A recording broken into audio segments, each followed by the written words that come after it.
Hi, thanks for joining us for the Family Plot, Gardening in the Mid-South. I'm Chris Cooper. Fall and winter will be here soon. Today we will talk about what to do to get your lawn ready. Also, there are several ways to propagate your plants. We'll take a look at using seeds and cuttings to get new plants. That's just ahead on the Family Plot, Gardening in the Mid-South.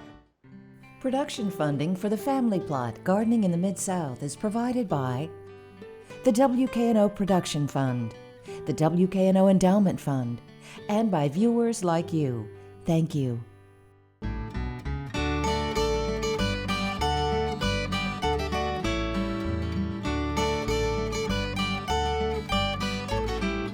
Welcome to the Family Plot. I'm Chris Cooper. Joining me today is Mr. Booker T. Lee. Booker is a UT Extension agent here in Shelby County, and Ms. Kim Rucker will be joining us later. Okay. Thank you for being here today. Man, always good to be on your show, man. I just really enjoy it, man. This is great for having me on that. Thanks for having me on the show. Anytime. You're our lawn expert, so we're going to come to you for these lawn I questions. appreciate right? that, Dan. All right. So let's talk a little bit about getting your lawn ready for the fall and the winter. Maybe at that time of year again, we always getting that phone call on people on the lawn. And the most important thing they ask us now, how low should I cut my grass during the fall of the year? And I would tell them all the time, you don't want to cut it too low. You want to maintain the same height that you were cutting it during the regular season. Because you cut it too low, and we have another one like we did this year, and that high snow get on there, it can be damaged. It can be damaged. You can't damage your grass in there. But you want it to maintain the same height. And this is a good time now to get your soil tested. You know, in the fall of the year, get it tested. Because you need to add any lime to it, or anything you need to add to it, like especially phosphorus and potassium. You know, people think that they still, them roots are still acting. Right, still growing. During the fall of the year, but the top part just not growing. Right. Because of the weather. But get that soil tested, you need to add in a lime to that now. You can do that now, and by the time the grass start back in the spring next year, the lime is already there and ready to go. You cut down a lot of problems, but don't cut it too low. Don't cut it too low. Get your soil tested. Get the soil and of course, go to your local extension office. Call your local extension office and then probably in there and do that. See, that's what they need to do to the in there. Another thing we don't realize it though, no, it never happened probably a lot of times. If we go through a real dry winter. Especially in the early part, that you need to add a little water to your lawn. Might need to water, and not like doing it in the summertime, but you need to add some water to keep those root system moist. They still active under the ground, and you just don't see what's going on. Right. But they still active there, and they still doing that. But that's a good plan to get that lawn ready. You want to have it come back strong next year. Okay. So I have a few questions for you about getting that lawn ready for the fall and winter. Is it necessary to fertilize your lawn in the fall? I know you talked a little bit about it, but is it necessary? It is necessary if it's needed. Now, like I said, no, you don't want to give no nitrogen fertilizer in the fall of the year, especially warm season grass. You want to give if it needs phosphorus potassium. That is good to do that in the fall of the year because you do that. Now, if you've got a cool season grass beginning to grow, now you might want to fertilize that in the fall of the year in there. Okay. But your warm season grass, hold back on your nitrogen fertilizer because if you give it some nitrogen fertilizer, it could start to grow, and when it's starting to grow in there, then we have a real cold spell.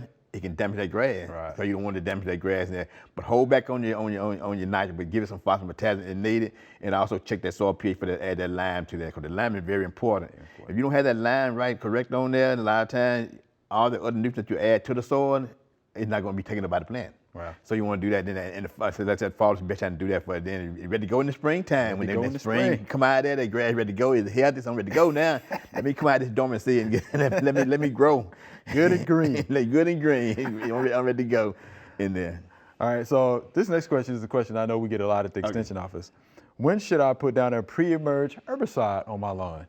A pre-emerge now, it was a pre-mean before. Right. Now you know in there. For your warm season grass, you want to put it down in the fall of the year. Okay. And pre, it's going to keep the seed from germinating. Right. You know, you want to do that in there now. And putting a pre-emerge herbicide down, you need to get it a complete cover. Okay. You need to go a complete cover. You need to go both directions. Right. If you said half, you said 50 pounds here, put 25 pounds that way and 25 pounds that way. Right. Which way you get a good coverage in there. Then it'll come back again probably in March. Okay. And put another pre-emerge down in there. Try to get some of those summer weeds in your lawn. Right. And most pre-emerge are going to come like in a granule. Okay. It don't need to be activated in by rainwater or some type of irrigation. Okay. Over a period of time, it should be on the label and then irrigated in some kind of in that way in there. Okay. But pre-emerge is very important though. If you get that pre-emerge done, you can control a lot of those summer weeds from coming germinating Right. in there. If they mess around and get through, you use a post-emerge herbicide at the end. Right. Or if you can't, just pull it out. just put it out It's there. not right? too much of it, just pull it out. Just put it out there. Then when you put it out, try to get the whole that root system. Right. Yeah, right. try to get all that That's root for system. sure. Yeah, you don't want to break it up. up. Do read and follow the label though. Need reading, but yeah. Emerge herbicides for sure, and post emerge herbicides. All right, so the next question is this: how low should I cut my warm season grasses for winter? But like I said, you maintain the same height that you had them before. You maintain the same height. You don't want to cut it too low in there. You maintain the same height. Like for Bermuda grass and Georgia grass, about 2.5 to 3 inches tall. Okay. In there, you want to do that. Just cut it tight. And a lot of people when they think they're cutting it real low, making things don't look better during the winter time. They don't look good, but you really can be damaged to your lawn. Sure. And because you don't want that. Like I said, we don't have that ice and snow like we did this year. You get on there and damage that grass in there. Like I said, a good thing to do on your lawn is when you have a big rain, walk around that lawn. Right. Walk around that lawn, just see how everything look. See you got an area where water standing. You might not notice that but the time it's finna rain, just see, you don't want to stand too long. Right. You want to just go and drain off there. Okay, no, that makes sense. That makes sense. So let me ask you about the fescue grass. Okay. So how tall should we, maintain our fescue grasses? But normally it's growing in the fall of the year. Right. You want to keep it somewhere about 3 inches tall. Okay. 3 inches tall in there, and sometimes you might have to cut that off in there like that because sometimes you go real fast. The fescue, your fescue grass, we do have some people have some Kentucky bluegrass. It'd be looking good too. You need to cut that too about 3 inches tall in there. Okay. So yeah, you need to keep that grass. You need to keep that grass at the right height, and that you can fight off a lot of problems with that. Right. Right. All right. So this next question is about soil testing. We Okay. talked a little bit about soil testing. So again, it's just important, right? This is just important though in there for the pH of the soil, and that's most important for it, and also the uptake of all the other nutrients we have in the soil. You don't want that down there. And a lot of times people just wonder, man, my grass not doing good. What's wrong with my grass not doing good in there, not growing? I pat fertilizer to it and everything. You need to have that soil tested. And a lot of times, and a lot of times you can't get the pH too high. Oh yeah. No, you can't get too high and still that do the same effect that have it just being too low. Right. And that's why we recommend doing that. And you have some kind of lawn service, something like that. Sometimes having to test your soil. Right. Sometimes just see what the pH running in there. So you want to know that. That's the most important thing in your grass there. Okay. And again, what's a good pH for your lawn grasses? But most lawn grasses we have it is between 6.0 and 6.5. Like I said, you cannot know that by looking at it. I thought mine was right one time, and I thought it was right. Then I had to test it, and it was low. Right. It wasn't too low, but it was low. I need to add some lime to it. And another thing, you don't need to test your soil every year. Right. Yeah. About every 3 years is a good time to have that testing. It'll stay the same for about 3 years. Then you might want to come out and test again in 3 years. Right. And you can call your extension service for soil boxing and information how they get that tested. Right. And then because we have a great soil lab here in Tennessee. great soil lab, and Dr. Robert Florence does an excellent job there. And the price is not that bad. No, I'd rather pay $15 and get it tested, and then they're throwing money out there and they're not doing any good. All right. Good point. Good point. All right. So our next question is: do we get diseases on our grasses during the winter? How about that? Well, sometimes we take them from our warm season grass, we take them over into the winter. And we don't try to control those. They will stay on your lawn grass until you control those grass. You just don't hardly see them in the wintertime because the grass is dormant. Okay. It could dormant. And sometimes, but for your fescue lawn, you might get some brown patches sometime in there, and you might just look through that and see it. You might see some brown patches in there. And normally you'll see that on your fescue grass, and on very few Kentucky bluegrass you might see that. Okay. You will see that in the But it is possible. It's possible because they growing then. You can see it. It'll be visible to the eye then. Okay. But normally your warm season grass is kind of dormant. We can just brown, so you can hardly tell you got them out there. But you would know you had some in the springtime last year, and sometimes you do not with them. Sometimes they'll carry over in there. And they carry over. Okay. So, All right. So. Good tips, right, on getting your lawn prepared for the fall and winter. Prepare the fall, but then you really trying to get it ready for the next spring. Right. So you need to take doing the thing now to get it ready for next spring in there, yeah. Okay. You take care of that grass now. Take care of that grass. Well, we appreciate that information. Thank you much. Thank you for having me. I enjoyed it.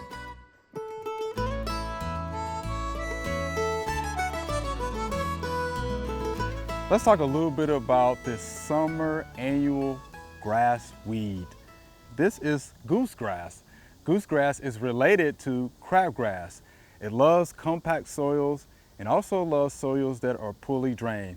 you definitely want to remove this weed before it actually starts to go to seed. And as you can see now, it is starting to go to seed because it is an annual grass weed. So here's a couple of things that you could do. One, use a pre-emerge.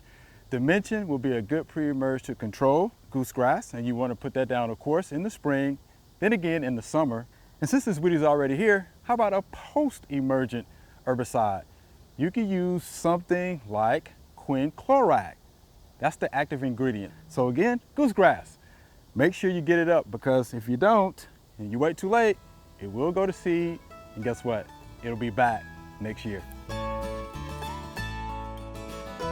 All right, Kim, we're going to talk about propagation. So here's the first question. What is propagation, and why do we need to propagate? Well, propagation, if you're like most gardeners, once you get the gardening fever, you just want to acquire more and more plants. When you learn to propagate, it's a skill set that you learn, plus it's a way to get new plants. Okay. It's economical. Okay, all right, so you want to get us started on some of your practices? Sure, there are several ways to propagate. Okay. The easiest to me, one of the easiest, is to seed. It's very economical. It's a quick fix. You get plants fairly quickly. A lot of people are interested in vegetable gardening now, and it's very easy to seed your vegetables.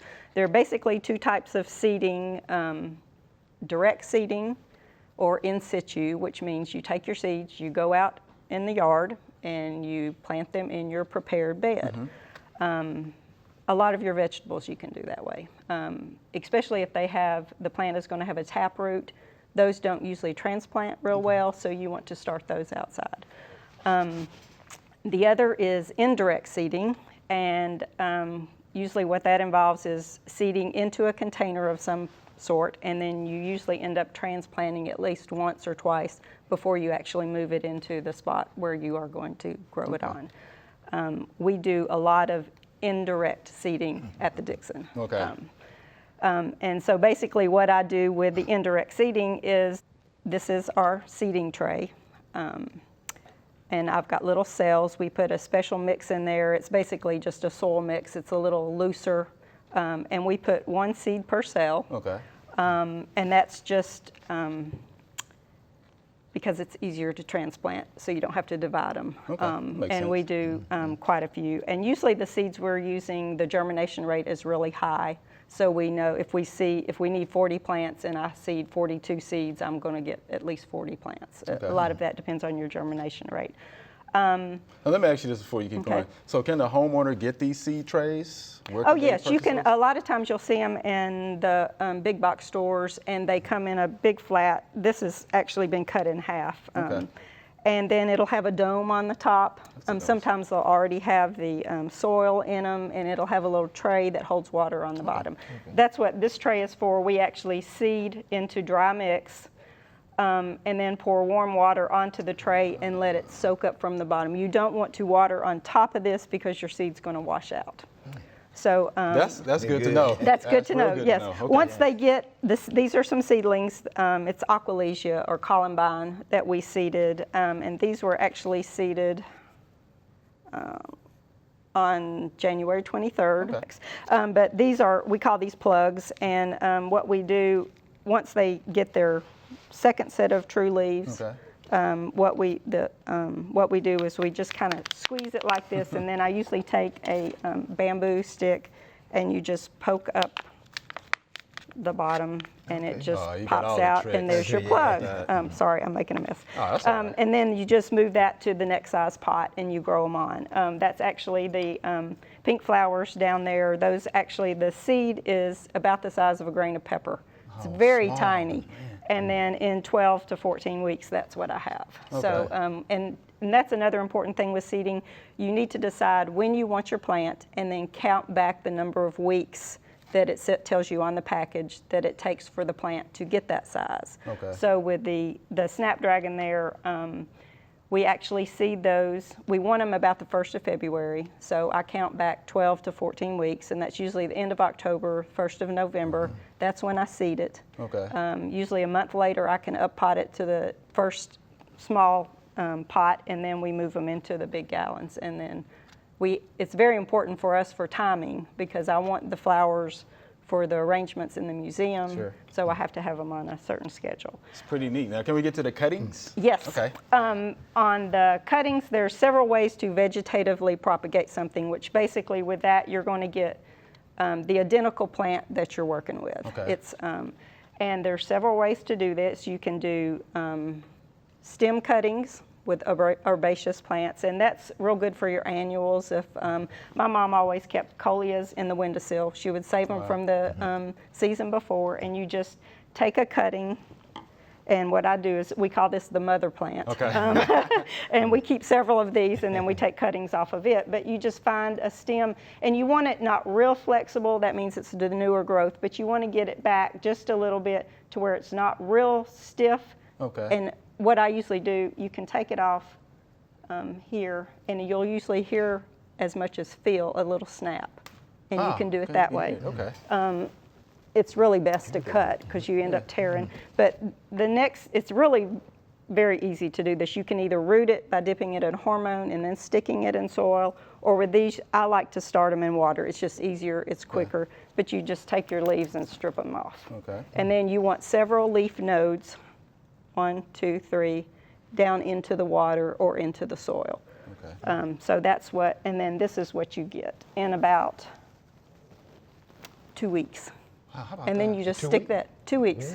And that's just in water. That's just in water. We usually set it in a windowsill where it gets indirect light, good light, but indirect light.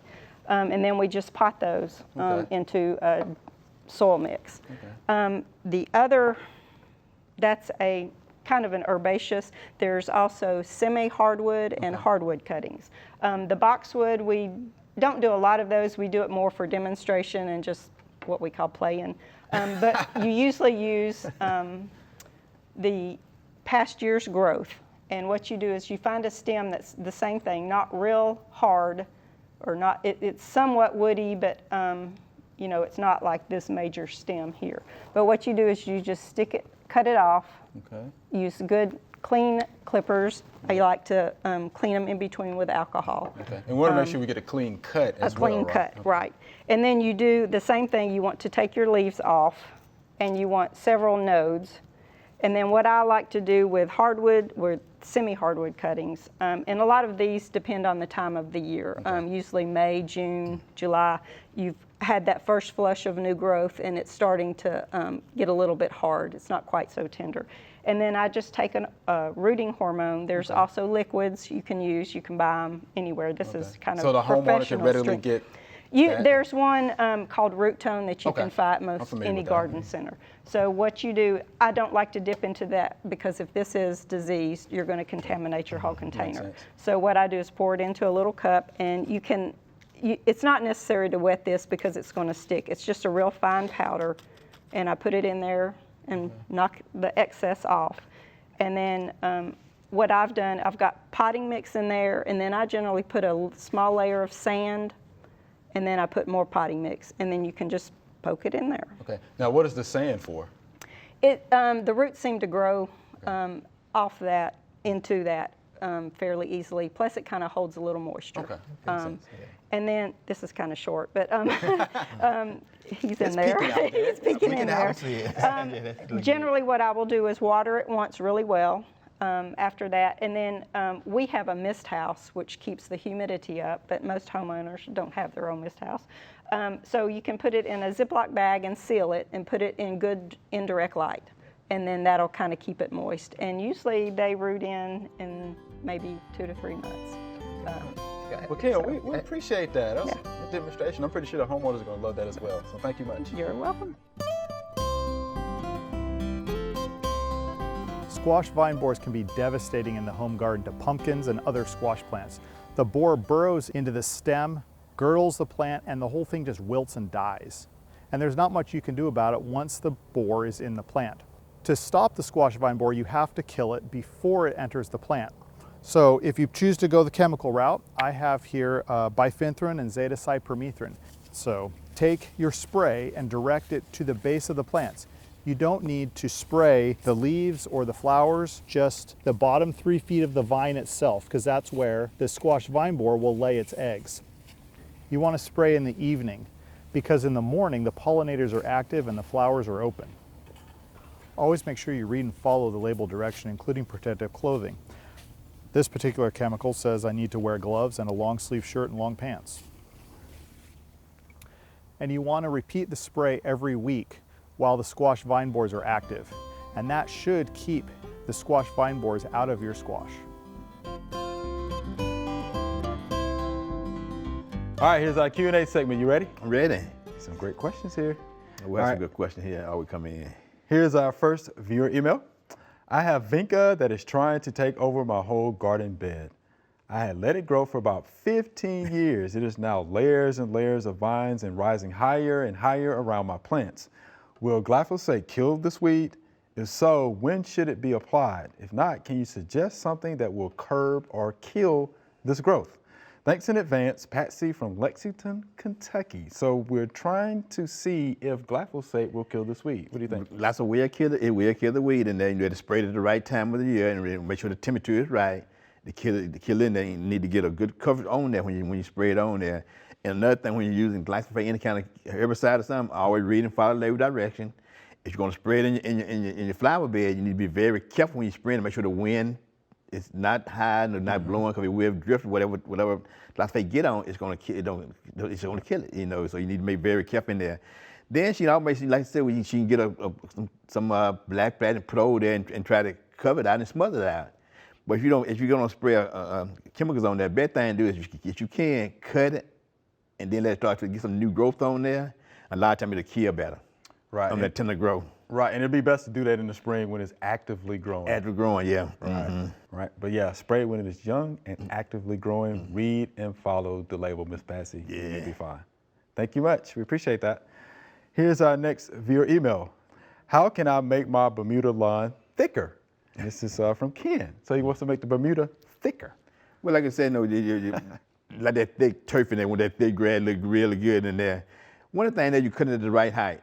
You cut it at the right height, and you fertilize, getting the right amount of fertilizer, and you're watering it in there. When you cut it a lot, sometimes it'll thicken up more. Right. But a healthy turf don't do that. No, make it thicker in there. You got to getting the right amount of water. You cut it at the right height, and everything, all the nutrients is good in there. Your pH is good, your phosphorus is good, your potassium is good. That grass will get thicker in there when you do that. You know, you don't want to give too much phosphorus and potassium fertilizer, because that can build up in the soil. But normally nitrogen fertilizer leaches its way out. It'll come in and do its job, turn it green and make it grow, and leach its way out. And that's where you can make your grass thick in there. They're good culture patches and do that. And cut it. And like I said, I cut mine twice a week, and that helps. That make it grow, and then that make it thicken up a little more in there.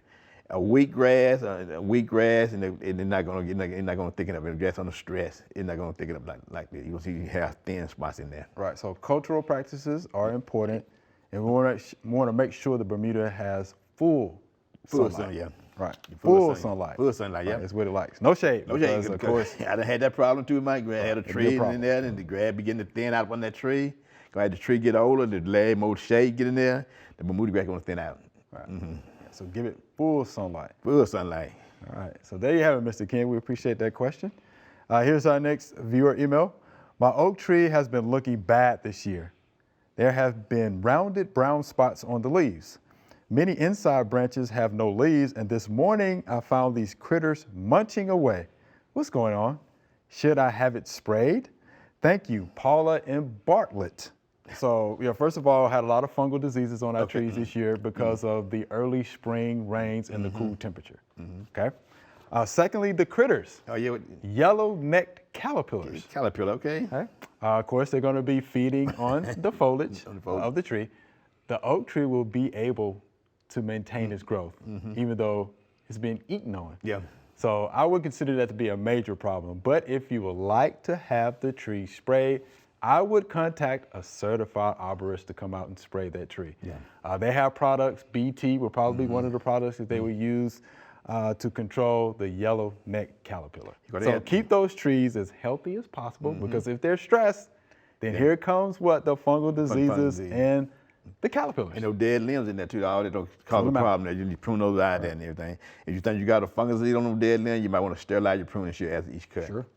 Sure. But yeah, we're talking about large trees, tall trees, Yeah. certified operation. Certified, yeah. Yeah, will assess the plant health. So thank you for that question, Ms. Paula. Here's our next via email. Can the clippings I collected from my lawn be used for mulch or in my compost pile? What if I spray my lawn? And this is Mary. If you spray your lawn with any kind of chemical, Okay. and then those clipping in there, you need to make sure you make at least 3 cuttings on there before you start, clipping it, especially in your compost pile. Especially don't use that compost pile in your vegetable garden. You need to make sure you make at least 3 cuttings on there before you do that. Then all the chemical things should be gone. Then make sure you have that compost pile to heat up to a certain temperature in there to try to kill all the stuff out of there in there. But if you don't use those clippings in your vegetable garden, do those 3 cuttings. Right, Do those 3 cuttings on there before you start doing that. And make sure you heat it up there, and how you make it heat up, you have to turn that. It'll cost you a little work to do that. You have to turn that compost pile in there. So, and I did this compost pile. You turn it and get it to heat up in there, and that'll kill a lot of those spores and things in there, all of that in there. So in there. Right. But that 3 cuttings is the most important thing, though. Okay, the 3 cuttings. Right. But it can be used on good organic material. Okay, so it can be used as a mulch and Yeah, it it can be be mulch. used in the compost You can pile. pile, yeah. Once you that 3 cuttings on there, make sure you get all the chemicals out of there. Okay, yeah, just make sure you keep it turned like you mentioned. Oh, yeah. And it has to be aerated and watered. Water, yeah. As well, right? So it can heat up. And we're talking 120 to about 140, 50 degrees. Yes, gotta get Yeah. hot in there. You gotta get hot. And stuff in there. All right, so Mary, hope that helps you out. Hope so. Yeah, that's in All right, there. well, we appreciate that. It's fun as Okay. always. Always fun. Always good to be on there. Thank you much. you again. Remember, we love to hear from you. Send us an email or letter. The email address is familyplot@wkno.org, and the mailing address is Family Plot, 7151 Cherry Farms Road, Cordova, Tennessee 38016. Or you can go online to familyplotgarden.com. That's all we have time for today. Thanks for joining us. If you want to learn more about anything we talked about today, head on over to familyplotgarden.com. We have over 1,000 videos on all sorts of gardening topics, including fall lawn care and rooting cuttings. Be sure to join us next week for the Family Plots, Gardening in the Mid-South. Be safe.